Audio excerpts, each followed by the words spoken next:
Welcome to Fireside Giants. My name is Alex with my co-host here, Anthony Rivardo. Back at it for another New York Giants video, my friends. Today's segment, probably one you're all really excited to hear about, why we think Daniel Jones is going to be good next year and why we think he's capable of being a franchise quarterback. Of course, this is the major debate. This is basically what Dave Gettleman's tenure in New York is relying on, Daniel Jones panning out.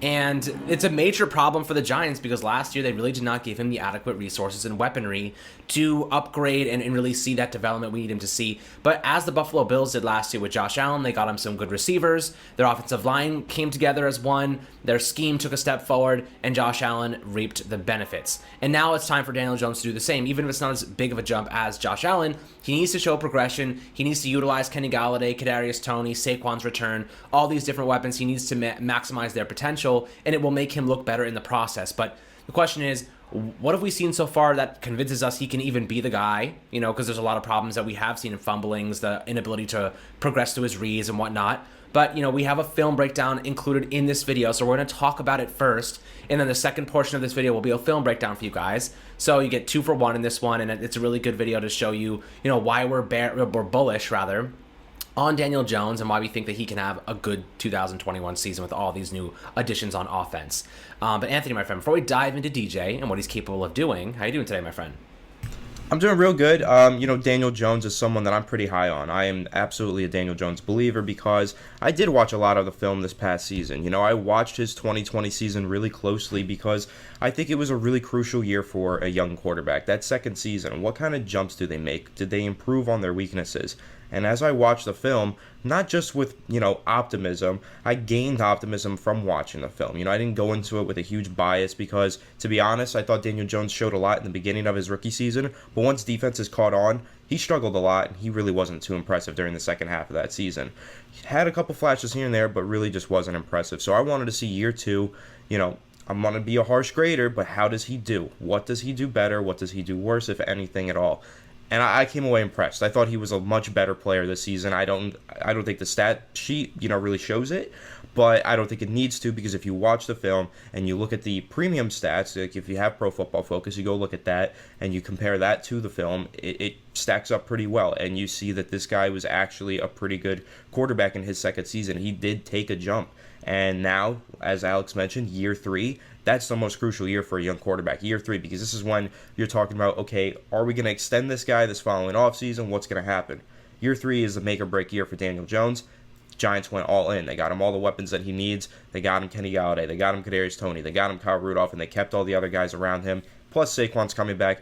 This should be a big year for Daniel Jones. If it isn't, looks like we might have to move on. We'll see.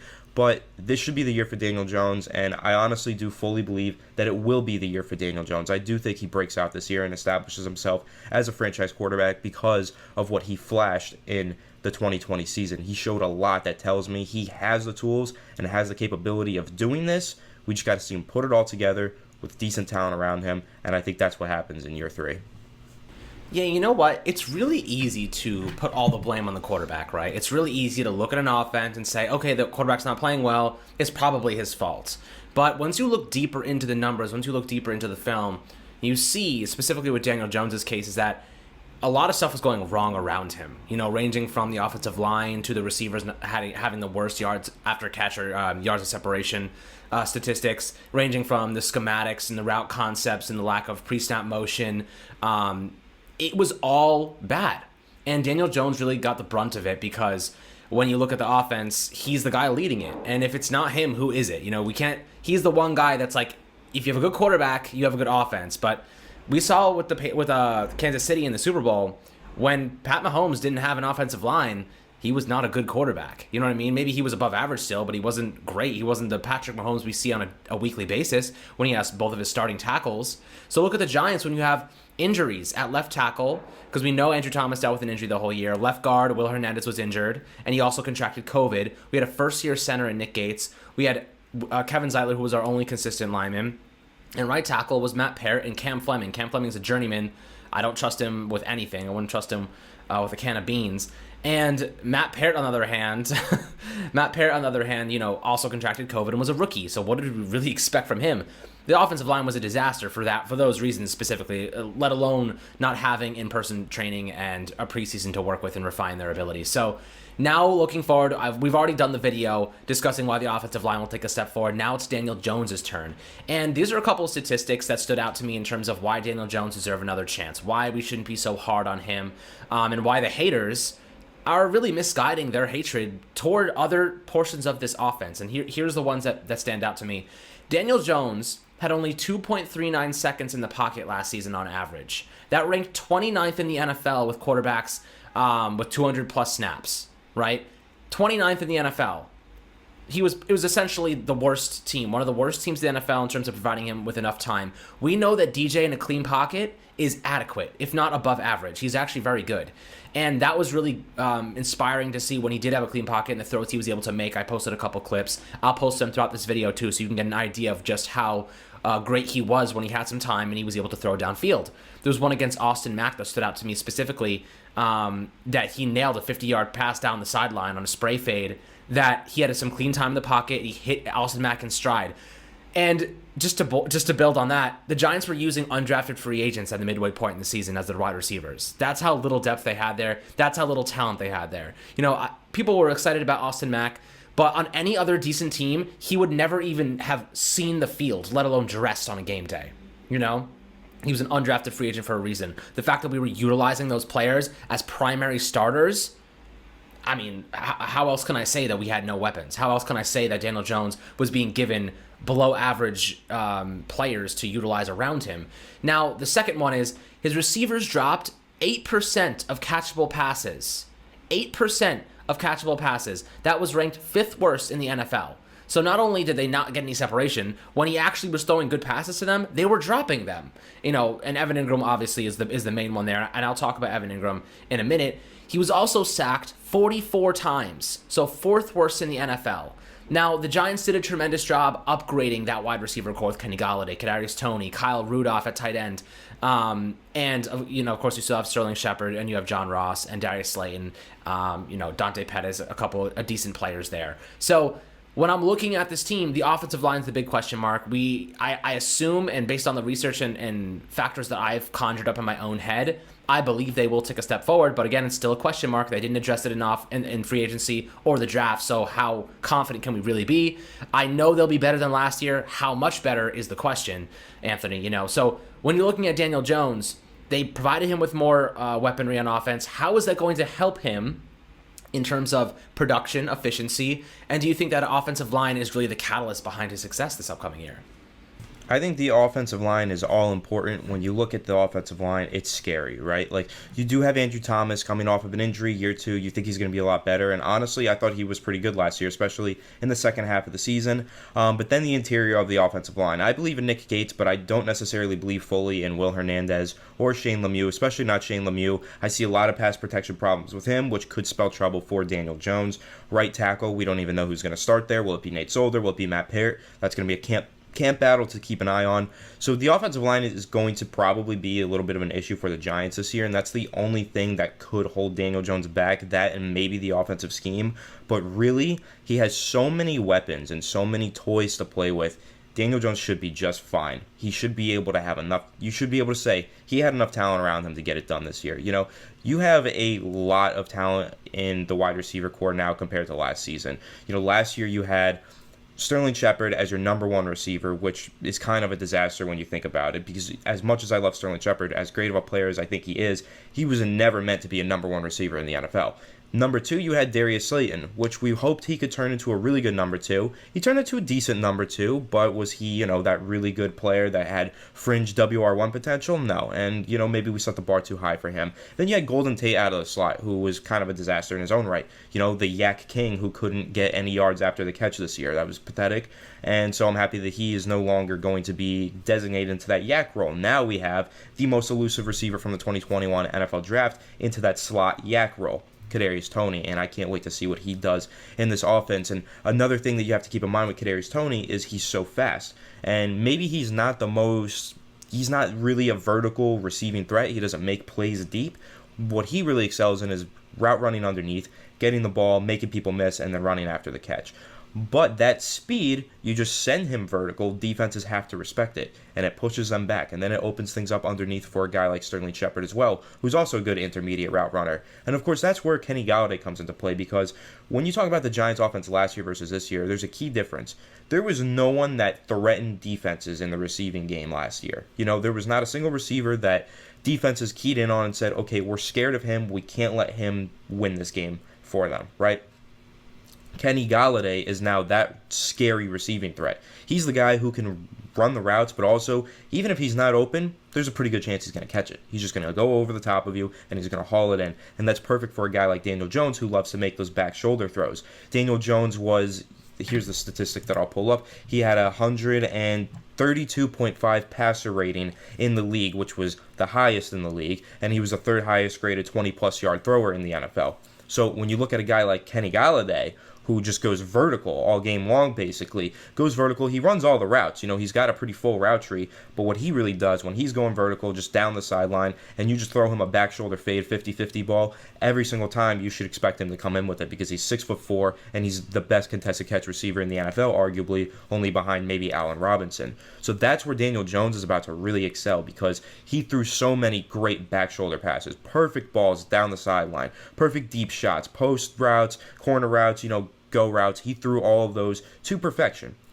And now he has a guy who excels and will make that even more of an offensive piece, right? That's going to become part of the offense even more. Daniel Jones is going to be dropping bombs probably on a weekly basis now because he has Kenny Golladay and he has a speedster in Kadarius Toney, and he still has a pretty decent deep threat in Darius Slayton. So the whole thing with Kenny Golladay, why I thought he was so perfect for Daniel Jones, is because his skill set matches up perfectly with Daniel Jones' skill set, and it also matches up perfectly with what the Giants were missing on offense. A big body receiver that can go vertical and make those contested catches. Now Daniel Jones has that. So when you ask me how are these playmakers going to help Daniel Jones, that's how.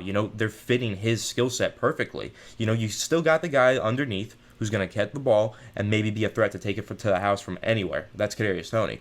But now you also have that dependable deep shot, that deep receiving weapon that Daniel Jones really needed last season. He didn't have any dependability going deep last year, but he kept going deep, because he's good at it. He's good at throwing deep. But you think back to week 7, I think it was, Thursday Night Football in Philadelphia, he had a deep shot to win the game down the left sideline, went right through Evan Engram's hands. That's Kenny Golladay. That's not going through his hands. That ball is caught, and that's a first down, and the Giants win, and ultimately, as we look at the rest of the season, make the playoffs. So that's the difference right there. You got guys that now fit Daniel Jones' skill set, so now he finally has the full opportunity to break free and establish himself as a franchise quarterback. He can break out now that he has all the tools needed at his disposal, and they fit his skill set to a T. Yeah, and I think that's exactly what it is. And we saw this team take a step forward in modernizing their approach, and let's find players who can attack their strengths instead of guys who were trying to force to maximize their weaknesses. And we talked about Saquon Barkley, how, especially I want him to run more outside zone sweeps and get him into space. Kadarius Toney, stop with the curls, stop with the constant curls and hooks, and the sitting down in the middle of the field with your best playmakers. Now you see Evan Engram, and I might be in the minority here. People might hate me for this, but I think Evan Engram is going to have a good 2021 season. I actually really think he will. And the reason is, I completely agree, actually. I think that people are way too low on Engram, and he's about to really surprise some Giants fans. And look, he's pissed me off in the past, and my hot temper when it comes to him definitely flares. But after looking at the stats, after looking at everything and really thinking about this over the long term, majority of his issues came in the middle of the field from 0 to 10 yards in the line of scrimmage, right? 0 to 10 yards, middle of the field. All of those interceptions, all 6 of the ones that were correlated to his drops, happened in the middle of the field, right? He had 8 drops, 6 of them were in the middle of the field. One of them was against the Eagles, that drop that will forever be replaying in my nightmares. I'd rather watch Paranormal Activity over and over again for a year than watch that catch for a year. So that's how scary that crap is to me. But I'll tell you what, Kyle Rudolph is now the supplement to his weakness. The Giants realized Evan Engram, that weakness in the middle of the field, 0 to 10 yards, is what is causing him to falter, what is causing him to be demoralized, and what is causing his confidence to drop after every single game, and why those things started to pick up and get worse and worse and worse as the season went on, especially in big moments too. So now you have Kyle Rudolph, who hasn't dropped a pass in 2 years. He has 43 career red zone touchdowns. He's a 6'7", big body receiving tight end with some blocking abilities. He's going to take over in the middle of the field like that Jason Witten type of guy for Jason Garrett's offense, and basically his job will be sit down, offer Daniel Jones a security blanket. That is his job. Sit down. That is all you have to do. Mr. Kyle Rudolph, that's your only job. You're being paid to sit down in the middle of the field and collect security blanket passes for Daniel Jones. Now, Evan Ingram, what is he great at? He's great at pushing the field with his speed. You can't match up a linebacker on him. You really can't match up a slot corner on him. He's too big. He's too fast. You can't put a smaller guy on him. He will out-leap you. He will out-jump you. So what I want the Giants to do is push him up the seams as much as possible, spray fade him to the outside, and just push him downfield. Even the quick outs. He's pretty decent on the quick outs. Has decent hands on those passes as well. It's just the sitting down in the middle of the field. The crossers are, I don't mind crossers, but as long as he's not being targeted in the middle of the field, I want those crossers to develop where he gets to the boundary, at least, he's headed toward the boundary, so he can turn upfield. That's kind of where I see him thriving, where his strengths lie, is pushing the field, using that speed, and not just sitting down and standing there, because that's where he gets scared. That's where he has concentration drops. That's where he gets, he's not able to catch those fastballs that Daniel Jones is zipping in there. And Daniel Jones has a hell of an arm when it comes to throwing it on the seams. So I think that is kind of where I see Evan Ingram dominating in the future, and why I think the Giants went out and got Kyle Rudolph, and why we should be bullish on Eazy-E. I know that's Eli Manning's thing, so I'll say EE. I don't even know if Evan Ingram has a nickname. I know people are gonna. If you have a nickname for Evan Ingram, drop it in the YouTube section. I know it's all gonna be negative, but I'm curious to see your funny nicknames for him. But that's kind of why I'm bullish on Evan Ingram. I think they're gonna find ways to maximize his strengths, which is why this offense is going to take a step forward, because last year they forced him to, keep executing weaknesses, which is kind of mind-blowing to me. But they didn't have anybody else. And like I said, you had undrafted free agents starting at the midway point in the season, which is a very clear indication you don't have enough weapons. And then you have Saquon back. Play action is going to be fun to utilize.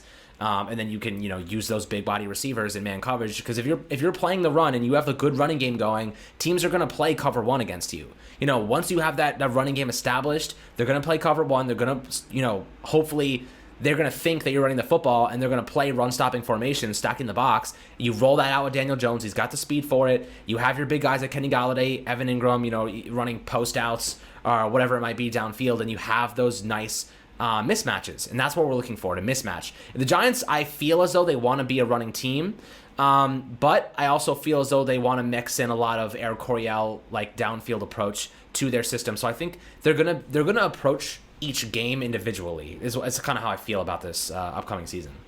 Yeah, of course. They approach each game individually, which is what they said last season was their game plan, though it didn't really feel like the game plan, but I think a lot of that had to do with the Saquon Barkley injury. Week 1, I think that their game plan was very different from the start of week 2 before Saquon went down. And one thing that I will point out in terms of the Giants' philosophy and mentality on offense, I do recall when Dave Gettleman first got to town, they said, you win by running the football and stopping the run. You have to be a run-first team. Now, this offseason, I heard Dave Gettleman say this is a passing league, which I thought was a really, really nice change of tune, and really showed that Dave Gettleman has absolutely modernized himself. And we really saw that in the 2021 NFL Draft. We saw that in this free agency period. Dave Gettleman has modernized himself and really become, overnight, a drastically better general manager. And I've been singing his praises all offseason, which has surprised many of you fans and listeners, because I've been really negative on Dave Gettleman in the past, but it's also because I don't believe in a run-first offense. I believe that it is a passing league. So it was very refreshing for me when I did hear Dave Gettleman say this is a passing league. He definitively said that. And so I do think that the Giants are going to have more of an emphasis on the passing game. And I think that that shows with everything that they did this offseason, adding all these weapons for Daniel Jones. They're all in on him, and they recognize this is his year to prove it to us, because this is a passing league. We live or die by our quarterback. And will we live or will we die this year? And if we die, we're going to have to get a new quarterback. I think they fully recognize that, and that's exciting for me. So I'm really excited to see, especially with all the different coaching staff changes that the Giants made. Freddie Kitchens coming in as a senior offensive assistant. You got Russ Callaway being the analytics guy, as the offensive control quality control coach, and of course Robert Sale is a new offensive line coach with potential, people think, down the road to become an offensive coordinator.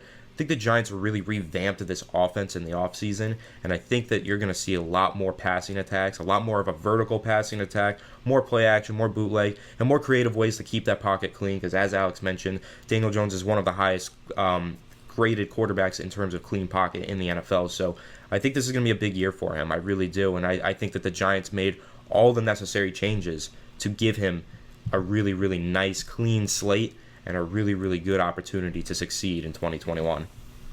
Yeah, to finish up this portion of the video before we head into the film portion, where you guys can see kind of weeks 9 and 10, I clipped a couple of snaps from those two games against Washington and the Eagles because he was building a lot of momentum, and I think DJ is a momentum-based quarterback. The better he plays, the better he gets. That injury really hurt him. And we're talking about playing well with literally no weapons at all.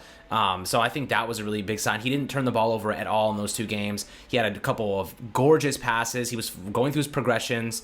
He was fitting the ball in very adequately. So I think the main point to take away is they still have Jerry Shuplinski, who's their quarterbacks coach. He's worked with Tom Brady, Jacoby Brissett, Jimmy Garoppolo in the past. So I think that's a major one to consider. But also at the same time, aside from those coaches, they have coaches across the board. The Giants had their rookie camp this past weekend, and they had 22 players there and 25 coaches to coach 22 players. So that really stood out to me in terms of how, ingrained they are in helping develop these players, maximize their talents, figure out how they can utilize each individual guy to their maximum capabilities, and they literally have the biggest coaching staff in the NFL now after kind of skimping on that category in past years. So Joe Judge really brought in a lot of guys to come and help bring the best out of their players and put a better product on the field. So I'm pretty excited about that, guys. This is the portion we're gonna flip over to the film review. So I hope you enjoyed this little talking session that we had, breaking down some of the analytics and why we think DJ is going to be a better quarterback next season based on a variety of factors. Of course, a lot of it lands on the offensive line. The Giants have the talent in terms of weaponry, in terms of receivers and running backs. It comes down to his protection scheme and the second biggest factor, Jason Garrett not screwing everything up and putting us into depression. So that's kind of what we have to look forward to, my friends. Enjoy the film review and we'll catch you guys on the next episode. So as you guys have just watched the entire video in the other format, now we're jumping over to the film portion of this podcast episode. And as always, we got DJ weeks 9 and 10 against Washington and the Eagles. This was 2 games leading up to an injury against Cincinnati that really stood out to me. I was looking at them in the statistics. He looked phenomenal. He didn't turn the ball over at all. And the Giants really were playing well off of his back. He was really protecting the ball adequately, was not fumbling, and he looks good. And I think that rhythm, he's very much a rhythm-based quarterback. And we saw this in this contest. And I think that for the most part, Daniel Jones showed us that he can be a quality quarterback. But I'm excited to dive into this film specifically to see, what kind of throws he made, what throws stood out, what throws said to us, he is capable of being that above average level quarterback for the Giants. So diving right into it, this is just a nice little quick out, or rather, I think it's a curl by Sterling Shepard on the outside. And he just basically throw this away from the defensive back. This is one of those throws that if you miss, it's a pick six. It's if you underthrow this, that defensive back can run underneath it and take that to the house. But it's a nice little curl from Sterling Shepard. And he throws it away and he gets a couple yards out of it. They're playing more dink and dunk, West Coast style right now. And bam, he collects it. Yeah, I mean, these plays are a staple in the Jason Garrett offense, right? All 4 curls and just that's it. That's Jason Garrett's offense, basically. I actually have a statistic on that I was looking at earlier. 17.5% of the routes that Daniel Jones targeted in 2020 were actually curl routes, which is the highest of any route that he threw and really high above the average in the NFL. So curl routes, man, that's Jason Garrett's bread and butter. This is a good throw. I believe that's Slayton, actually. It's Slayton. Yeah, Shepard probably would have taken that and gotten some extra yards after the catch. He looks small there. I guess Shepard's in the slot. Yeah, Shepard's in the slot here. And yeah, this is just a timing route. It's good timing. What you want to do on a curl route is as soon as the receiver turns around, the ball should be on its way over there. Like the timing has to be perfect. Otherwise, if you wait and you let the receiver turn around and then sit there, then of course the corner will break on it, and that's when it can be a pick six, as Alex mentioned. But the timing is what makes this play happen. As soon as he sees Slayton get to the top of the route, he guns it. It's right there, and it's a good, accurate throw, and it's an easy pitch and catch. And that's what you do to keep the chains moving in the Jason Garrett offense, man. That's like basically the whole offense right there.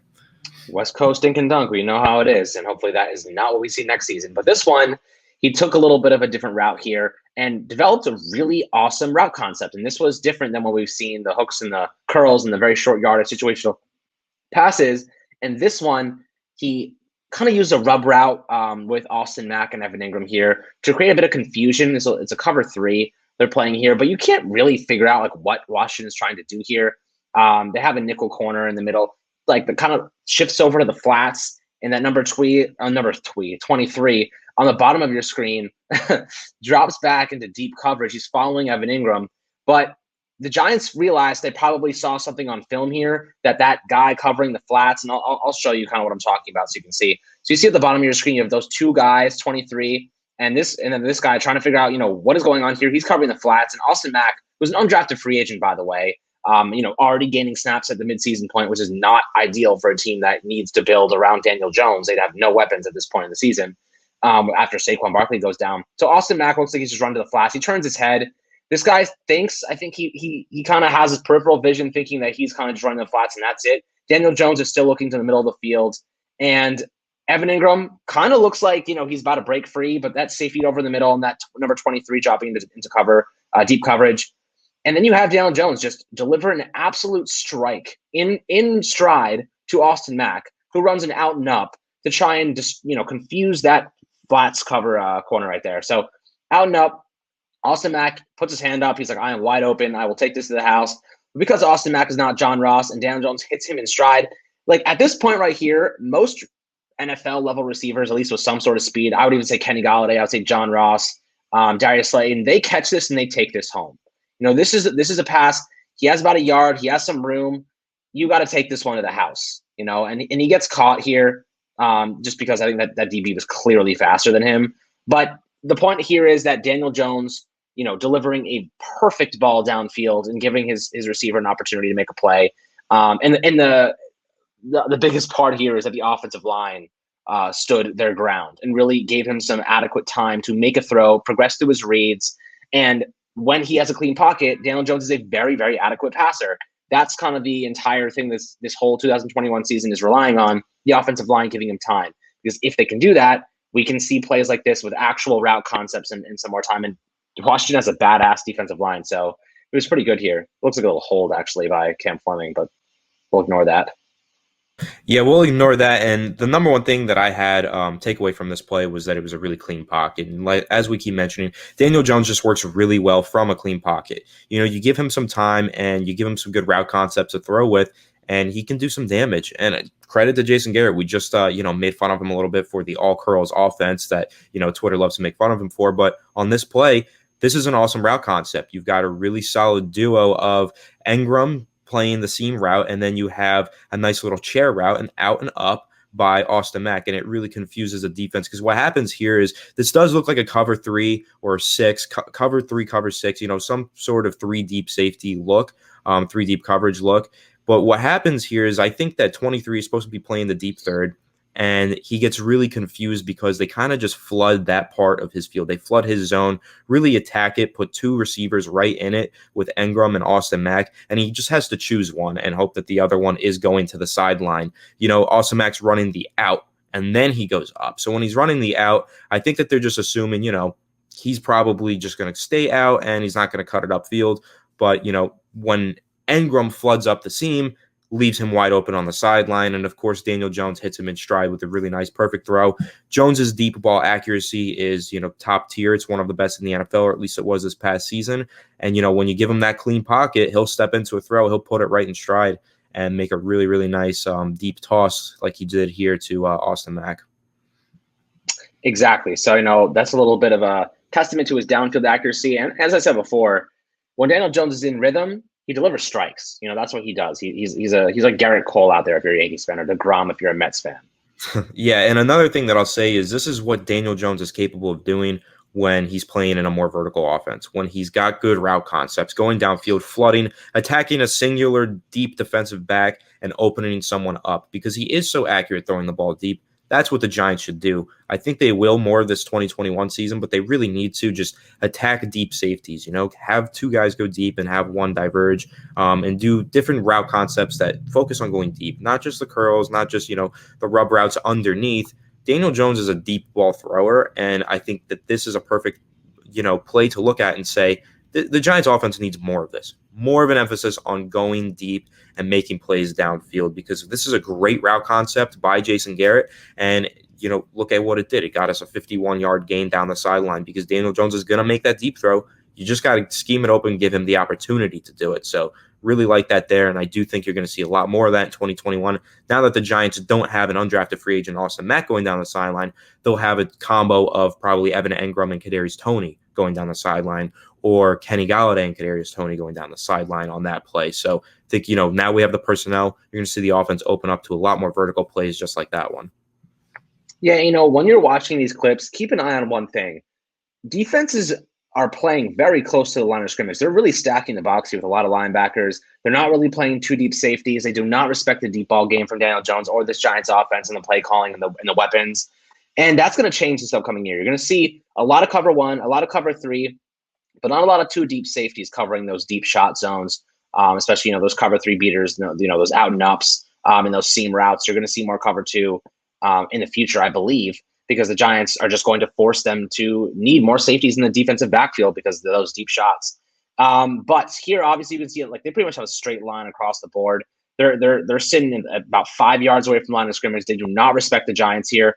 And I like this from Daniel Jones because you'll see he kind of maneuvers his way out of the pocket here. The pocket collapses quite quickly, but he has some room here. And he steps up into it and he finds space to give himself. So he finds himself some space. He doesn't want guys coming from behind him and hitting that ball loose. So he takes the space that the offensive line is giving him. He moves up into it and he finds his receiver, Sterling Shepard, who's dragging across the middle all the way from that wide portion of the field. You'll see him on the bottom of your screen in a second.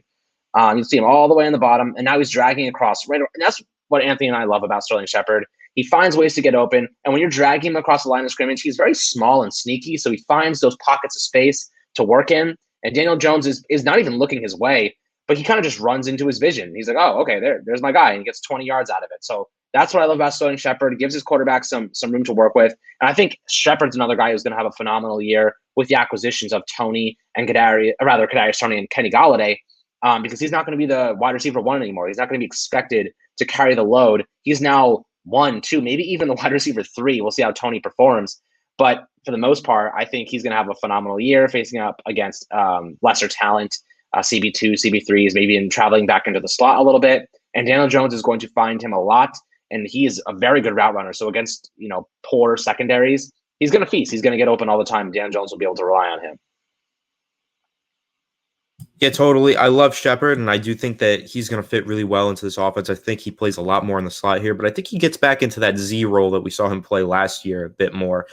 Sometimes they had him in that X, but really they had Slayton there, and he played a lot of the Z and did really well out of there. On this play, I think he's playing more of a Z anyway, but I love here when, we're focusing on Daniel Jones in this video, what you'll see is improved pocket presence. So earlier in this video, when we were doing the discussion portion, I was mentioning how when I was evaluating Daniel Jones this year, I was looking on film and seeing, did he improve the things that he struggled with in his rookie season?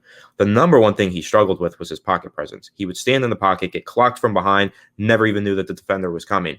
Here, you could see him read the offensive line, feel the rush, feel that, right tackle dropping and seeing that lane and taking it. I think rookie Daniel Jones kind of just stands still in that pocket, maybe gets hit while making this throw, taking unnecessary hits to his body.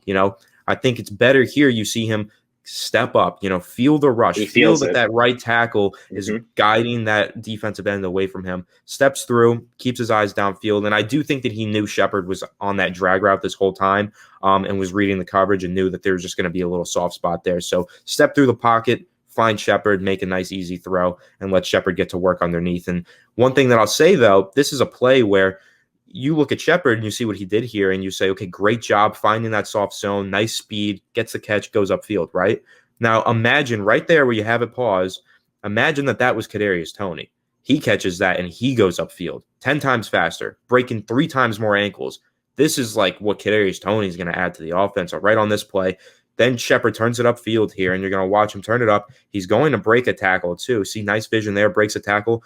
I think Tony might even break that final tackle and just take it to the house. Like, he's got that kind of explosion after the catch. So these are the kind of things that I like from Jason Garrett's offense that I want to see used more frequently. Little drag routes, of course, the vertical routes that we were just talking about a play ago. But yeah, the number one takeaway that I had from this play was just improved pocket presence by Daniel Jones. I think he did a really good job here, and that's where I do see the improvement year 1 to year 2 from our signal caller. Yeah, and shout out to Andrew Thomas here for getting the job done against Chase Young on this rep. Cam Fleming gets his laundry folded for him. He's on the ground.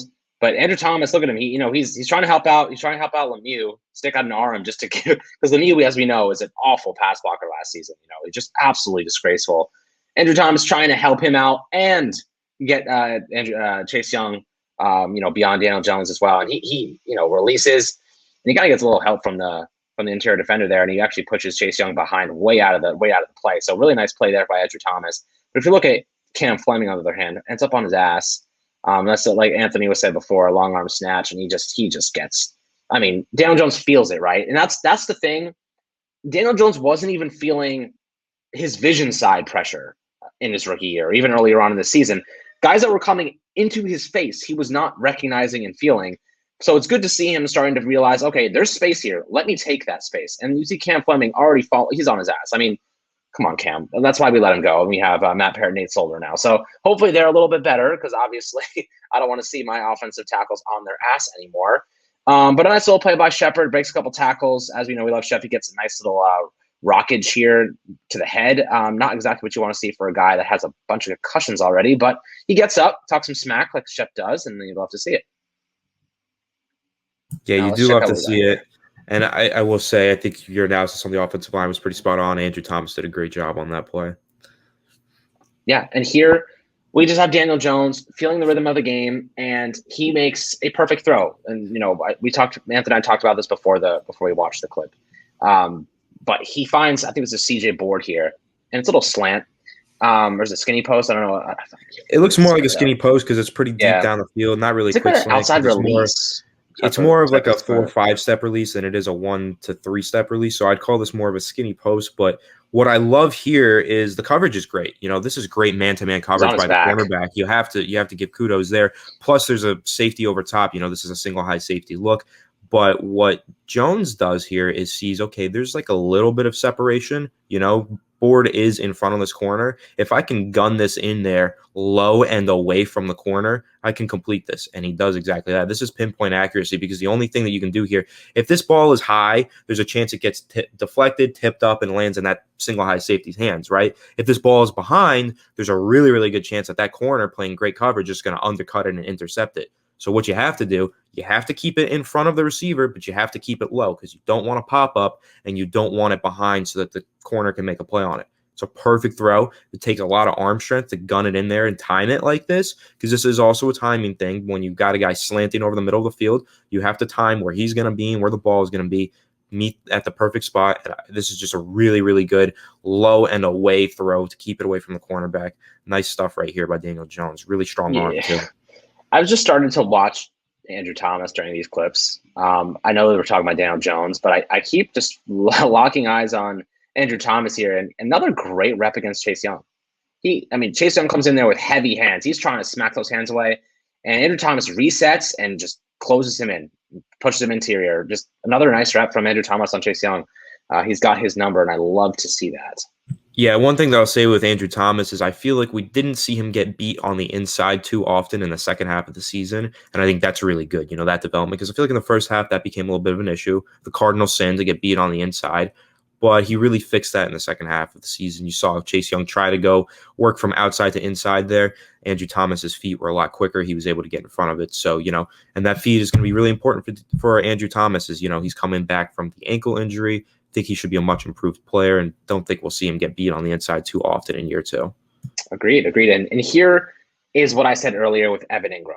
This is why I think Evan Ingram is going to have a better year, because the Giants realized we cannot feed him the ball over and over again in the middle of the field. 6 interceptions, a ton of drops.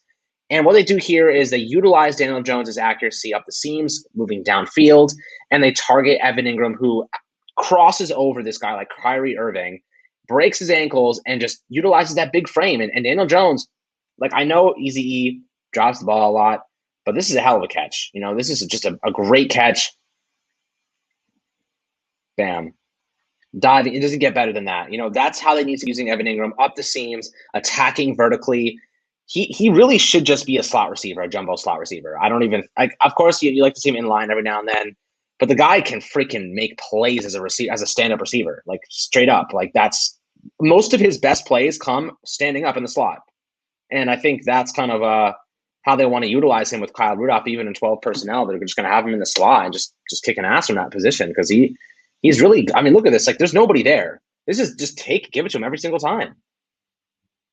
Yeah, this is basically just 4 verticals in the red zone, which is kind of like an oxymoron almost, because you're going vertical, but in the red zone where it's all shrunk, right? But what I love here, if you really look at the way that the Giants attacked this single high safety defense, right? This is how you should do it. You should spread it out and then attack the seams. And that's exactly what they do. I really like that. I think this is a good read, good call by Jason Garrett as well. And one thing that I think is really interesting is you see Washington play a lot of single high on these clips, right? We're seeing a lot of cover 1s, cover 3s on these clips in particular. They put a lot of cover 3 defense, single high safety looks, which is kind of abnormal, because if you think back to Ron Rivera back in Carolina, there was a lot more cover 2, Tampa 2 zone defenses. So he made a specific switch here, I would assume, against the Giants. And I think that he probably saw something on film where Daniel Jones maybe wasn't dissecting the cover 3 or the single high as well. And then Daniel Jones just said, hey, no, I'm going to dissect it real well in this game. And he does exactly that. So the Giants really just run that, 4 verticals here. You got 2 receivers on the outsides going straight up the field. I think they run comebacks ultimately because they didn't get the separation vertical like that. So they just run comebacks. That's what you're supposed to do when you're outside playing the verticals. But those seam routes both get pretty good separation, Engram in particular. And then this ball is just on a rope, perfect accuracy. Like, that's where it's got to be. Again, out and away. It has to be away here. You underthrow this, you have a chance of that corner undercutting it. You throw it too high to the right side, it's a really tough catch for Engram. You want it in stride almost, but you want to just get it right in there, right on a rope, and he does exactly that. It's just a perfect over-the-shoulder throw, and a great catch by Evan Engram, and a great release as well. Engram starts outside and then brings it back inside with that little crossover. Engram has one of the best release packages in the NFL out of any tight end. I know we like to crap on Evan Engram for his poor hands, but in terms of running routes, he's one of the best route running tight ends in the NFL, and his release package is top tier. It's definitely elite, and you see that on this play. So great connection here, and like I said, on a rope, perfect throw by Daniel Jones. Yeah, and check out these tackles again. I think this one's Matt Parrott, actually. He pretty much shuts down Montez Sweat. Andrew Thomas gets beat at the end of this, and he recovers so nicely. Just a nice rep here for us. You'll see Andrew Thomas right now. He's leaning forward. His head's over his shins, and bam, he gets beat here. But watch how quickly he recovers. Bam, he's up already. He's already pushing Chase Young back. So really nice there. And then Matt Parrott against Montez Sweat. Just also a very, very adequate rep, and he just locks him down there. No chance. Yeah, that's a really good pocket. Perfect pass set by Matt Parrott there. Like that, you got to give credit to. I think, Andrew Thomas definitely got beat here and struggled, but nice recovery, as you mentioned. But I do remember, I believe that it was this game where Matt Parrott and Andrew Thomas combined for 0 pressures allowed. So, this was a really good game by Matt Parrott. And when I keep banging the table and saying Matt Parrott should be the starting right tackle next season, keep putting on the film, keep looking at plays like this. Montez Sweat was no joke this season. He shut him down pretty well on this play. It's a fact. And, when you look, clean pocket, touchdown. That's it. Clean pocket, touchdown. Daniel Jones. Now, we're shifting over to the Eagles game. And right off the bat, DJ finds a nice little in post up the middle, right in between 2 defensive backs. I think this might have been his first throw of the game, actually. And yeah, it was. I believe it was. And this was a nice Tampa 2 defense here. You're going to see number 57, that linebacker, just gets kind of put out of position for some reason, then starts running back into his deep middle, in the Tampa 2, which is where the linebacker's supposed to be. But he's out of position. Daniel Jones sees it, reads it, takes care of it, and makes a really nice strike over there to Slayton, I believe.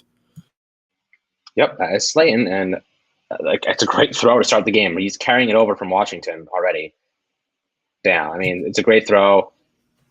And what I'll say, the reason that linebacker was out of position there, and this is something that I want to make a point for Daniel Jones going into next season, this is really good play action. The Giants utilize this play action. You see 49 and 57 bite down, and then as soon as he sees them bite down, he knows, okay, middle of the field is open. Let me just wing this one in there, make a good throw, and he does. It's a perfect throw between two defenders, and a really tough throw as well with that other defender trailing behind Slayton. So, Giants need to utilize more play action this next season, I think, because Daniel Jones, it simplifies the field, makes it really easy for him to read the field off the play action.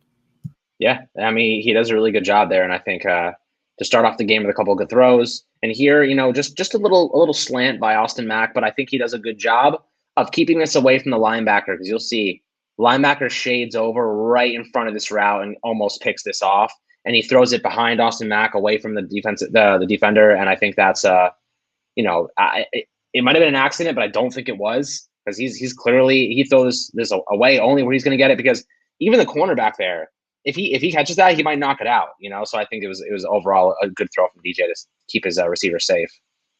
Yeah, on this play with the quick slant, right, there's two windows. You got window one, which is right off the cut, and then you have window two, you wait for them to clear the linebacker, and then you throw it later. Daniel Jones doesn't have time to wait for window two here. You can see he's about to get sacked. He's about to get smacked by a blitzer, right? So, this 23, this cornerback comes off the edge, and Daniel Jones is like, okay, if I hold on to this, I'm getting sacked, but let me just take this first window and lead this behind, the receiver so that he can protect himself. Because really, you see 57 rotating right away here into that zone. Probably, a situation where you wanted to wait for window two, and you can maybe get a little bit more room going up the middle of the field for that receiver, but he just doesn't have time. So what he has to do, he just has to force it into a tight window, put it behind the receiver, and make a nice completion. So that's a really good job adjusting on the fly and reading the defense, post-snap. Because pre-snap, you kind of see this corner. You can kind of see that he's thinking about blitzing, but you don't know until the snap starts. As soon as the snap is taken, he sees that corner blitzing. He knows that the linebacker is going to rotate, knows he's got to get out quick, make a real quick hot read here. Perfect throw into a tight window, and nice adjustment, way to read the field on the fly like that. Mm-hmm. Very nice, very nice. A lot of play action in this game. And this is a nice throw from DJ. And as Anthony said, prior to us recording this little film session, this is a pro throw. Daniel Jones, he gets smacked in the face right when he throws this ball. He's leaning back. He doesn't have a base. And he just strong arms this thing all the way to the sideline with the defender pretty much there in the flats. He just travels a little bit too far. And Daniel Jones, this guy right in his face, and he just slings this thing just all arm. So if you're one of those people that doesn't think Daniel Jones has a good arm, you might be wrong, because he actually has a pretty solid arm. We've seen him throw it 50, 60 yards downfield. I mean, it might not be a Patrick Mahomes arm, but nobody has a Patrick. Maybe the only guy that has that is like Aaron Rodgers.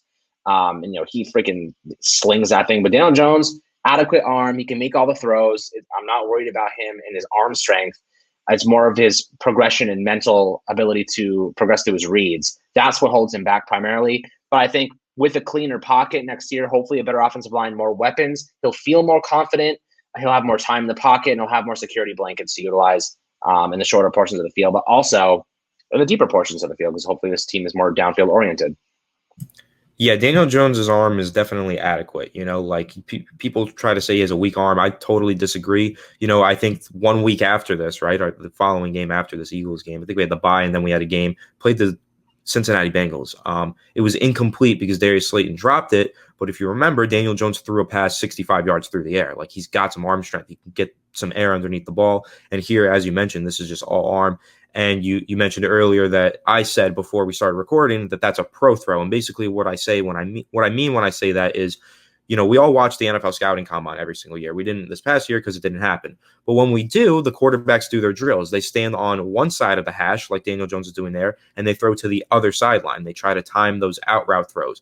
They call that the pro throw. If you can stand on one hash and throw to the opposite sideline, then you have the arm strength to make any throw in the NFL. So Daniel Jones basically does that here, but it's not on a timed out route. It's off script with a man in his face, fading backwards, all arm. So this is a pro throw, but an even more difficult pro throw. So when you say, can Daniel Jones make all the throws? You look at this play and you say, well, he just made an even more advanced version of the pro throw. So, of course, he can make all the throws. This is a really impressive display of, arm strength and, decision making under duress here. Yeah, I mean, it's just a curl route from Shep all the way to the sticks. But that's the most impressive part about this. This isn't just to the flats. This is also 10 yards downfield, even more. It's really almost 20 yards downfield on a rope. From an off balance position with guys in his face, with pretty much defenders all around him. This is not an easy throw to make. And I'll tell you what, this one throw I saw it and I said, okay, he's got an arm. I can't sit here and tell you that he doesn't have the ability to make these type of throws, which some quarterbacks certainly can't. So that was a very positive sign in terms of what he's capable of. Essentially, like, the gist of it is that Daniel Jones is capable of doing everything you'd want a franchise quarterback to be able to do. He's just lacking a couple of things around him. Like I said earlier in the video, it's very easy to blame the quarterback for everything. But the reality is that he didn't really have much protection. He didn't have many weapons. His mental processing was off because he's the second scheme he learned in 2 seasons. He didn't have a preseason or in-person training camp for the most part. So he was really learning this scheme and learning the fundamentals of this on the fly in actual games. That's why you see midseason comes around, week 9 and 10, and he's in rhythm. He's playing well. And you're like, oh, okay, he finally gets the scheme. It took him a couple of weeks to get it. It took him a couple of weeks to feel confident, get rid of those fumbling and turnover issues. But once he got rid of those, once he felt good and he was making good reads and good throws, it just started to build. And then the injury just really derailed him. But I think the Giants aren't going to have to rely on him running the football a lot next year. Of course, the read option is super beneficial when you need to use it. But the Giants, he was running for his life half the time. And I think that was a major reason he ended up getting injured, because when your quarterback is running and running and running and running, eventually something is going to happen. And then moving forward to this throw right here, this is one of my favorite throws for Daniel Jones, simply because he's backed up in his own end zone. And he throws this ball perfectly over a defensive back all the way on this, just in a place that it has to be a perfect throw. If this throw is not perfect, it's either an interception or incomplete. And he's throwing it to a very small receiver in Dion Lewis. He's a receiving back.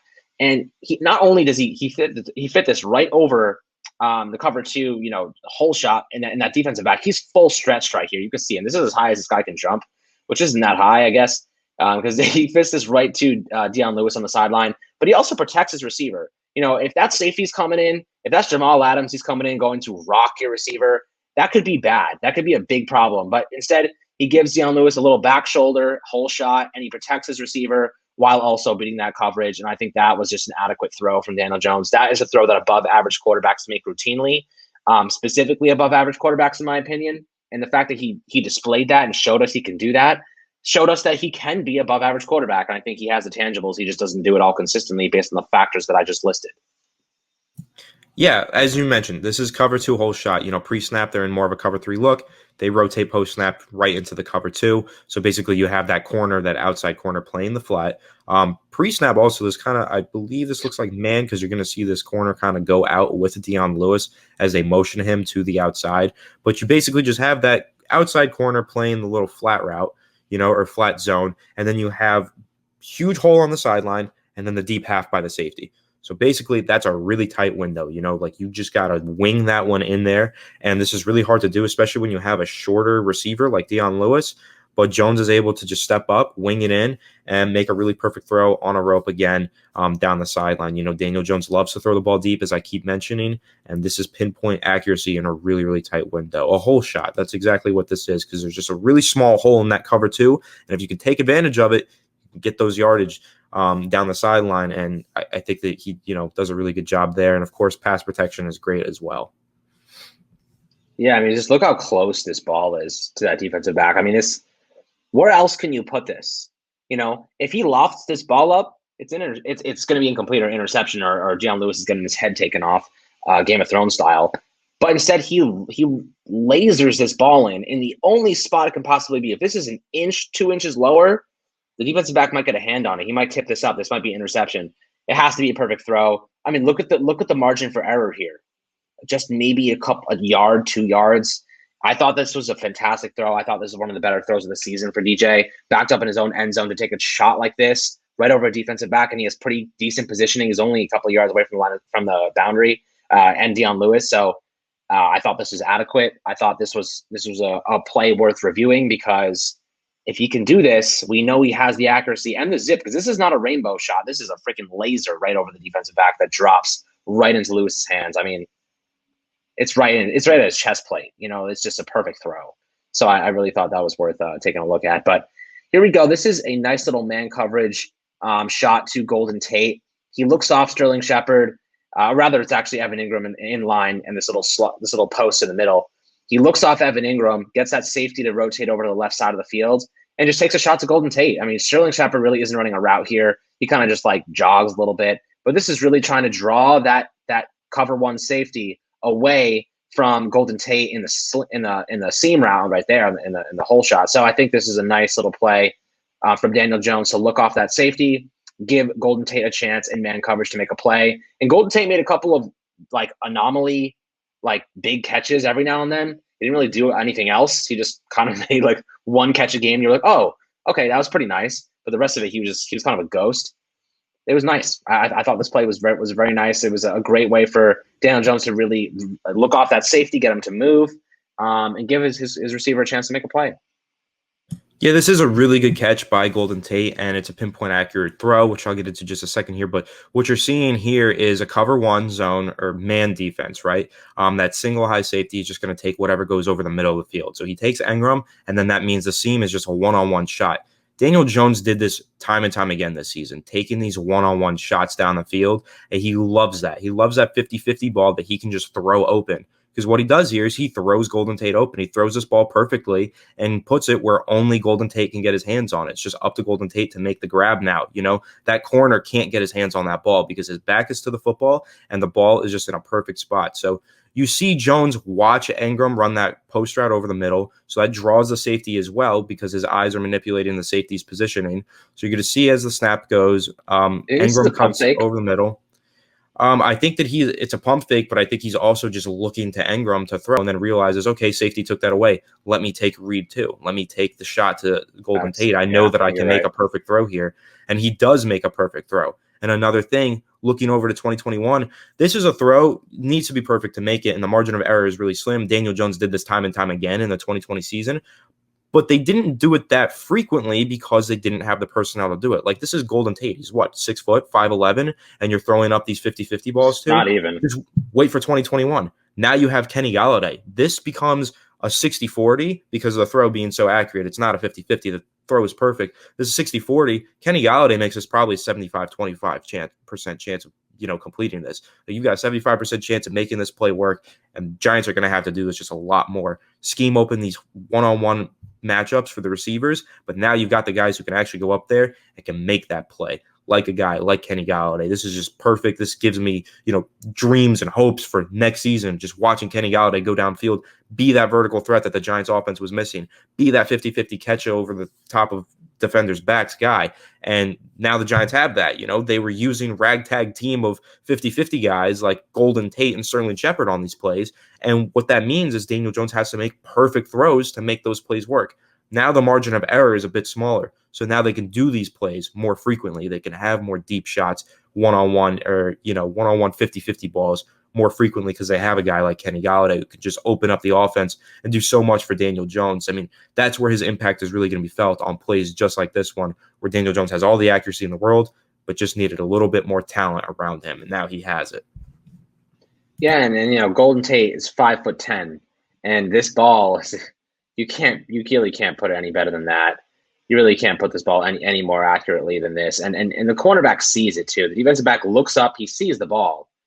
And just nice little hand fighting by Golden Tate, puts his hands out. I mean, Kenny Golladay is catching this even if he's at a dead still. This is for Kenny Golladay. Golden Tate caught a couple of these, but you can double, triple the amount of opportunities you take when you have Kenny Golladay, because he's going to make those 75-80% of the time as a 6'4" receiver. So, I mean, even freaking Kyle Rudolph, 6'7". They really increased the height this offseason, which is nice to see. And for the final clip, my friends, we have Darius Slayton on the far side of the field. And you'll see Daniel Jones here gets his kneecaps almost blown off in a Western gunfight battle. And basically, he just long arms this ball about 45 yards downfield. You'll see right here. Watch his knees. Oh, that's a potential ACL tear waiting to happen. And he launches this ball very nicely to Darius Slayton, who has a step on the corner. Yeah, that's always scary when you see your quarterback get his knees taken out like that, right? That reminds me of that play that I've seen on TikTok and Instagram 1,000 times of Josh Allen, right? Where he threw the ball basically jumping and he threw it like 45 yards on a rope, right? Josh Allen had his feet taken out from underneath him, but he kind of just jumped out of the way and threw it, which was incredible display of athleticism and accuracy. But Daniel Jones kind of does something similar here, right? Where he gets his knees taken out from underneath him. It's a pretty tough rep for Andrew Thomas there. You know, he gets long arm bull rush. It's tough, but you know, you can't win them all. And it's just scary when you get beat and you fall directly into your quarterback's lap. That can be really bad. But if Daniel Jones knows how to protect his body and knows how to get this ball off like he does here, you could still salvage the play and make a big play out of it. So again, Daniel Jones notices one-on-one coverage, cornerback and receiver, right? Cornerback's back is to the football because of the single high look here, you know? So let's take advantage of that. I can throw this up in basically anywhere. Slayton knows it's coming. The cornerback has no idea because his back is to the football. And if this ball is any bit accurate, it's a completion.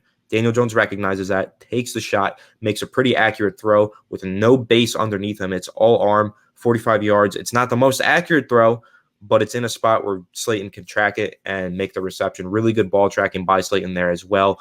But again, just taking advantage of knowing that a corner's back is to the football, and you can take advantage of that every single time if you're an accurate deep ball thrower. Man, I just watching this, I can't imagine being Joe Judge and seeing his knees bend like that and being like, oh, shoot, we might have just lost our quarterback. Like, that's very scary. You know, we see offensive linemen get their ankles and knees rolled up all the time, and it results in serious injury. When it happens to your quarterback and he bends like that, I mean, I don't even think Kadarius Toney's knees could handle that. Super nice. I don't know. Just from watching these two games, though, I'll tell you what, a couple things that stood out to me. One, Daniel Jones is a freaking trooper, man. He battled poor offensive line play. He battled lack of weapons. He had undrafted free agents as his wide receivers halfway through the year.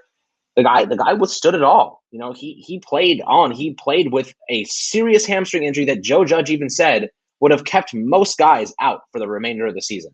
You know, that's the result. That's the reality of what Daniel Jones did last year. He played despite being injured. He played despite having no weapons. He gave it his all every game.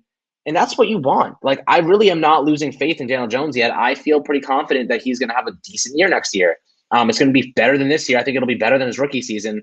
I think in the 25 to 30 touchdown range is realistic, but also maybe in the 10 interceptions, 5 to 6 fumble range, which would be fantastic. You know, that's a 2-to-1 touchdown to turnover ratio, which would be a big step forward for Daniel Jones. I know it's not 40 touchdowns like Russell Wilson or Josh Allen, but they give him the weapons. So let's see how this team progresses. Let's see what Daniel Jones is able to do, how this scheme develops and what they, unravel this upcoming season, my friends. But I hope you enjoyed this little film review from Anthony and I, taking a look at Daniel Jones in the best 2 games of the season he had last year in terms of rhythm and protection and what he was able to do when he had some time in the pocket. So I think this is all very, very beneficial for us to see when it comes to understanding that Daniel Jones is capable of being a franchise quarterback. We've seen the proof. We've seen the throws. We've seen the reads. We've seen the running ability. He's got all the tangible traits and the intangible traits too. You know, he has all of them. He's a master at flip cup. I mean, what else could you ask of him? Eli Manning knows all about it, but we've seen the proof. We know he can do it. Now it just has to be consistent. It has to be every game and not every other game or every 3 or 4 games. But all the pieces around him need to be working and firing on all cylinders as well, my friends. So thank you so much for tuning into Fireside Giants. Once by the fireside, always by the fireside, my friends. This episode is brought to you by Manscaped. Make sure you use that 20% discount code below in the description. Helps us out a ton, and our future endeavors in getting more quality content out to you guys. As always, my friends, I hope you have a fantastic rest of your week. I'll have some more content out for you tomorrow. I know this one's a long one, about an hour and 10 minutes, but I think it was super valuable for us to take a look at Daniel Jones and why we are very bullish on him this upcoming season. So we'll catch you guys on the next video, and have a great evening.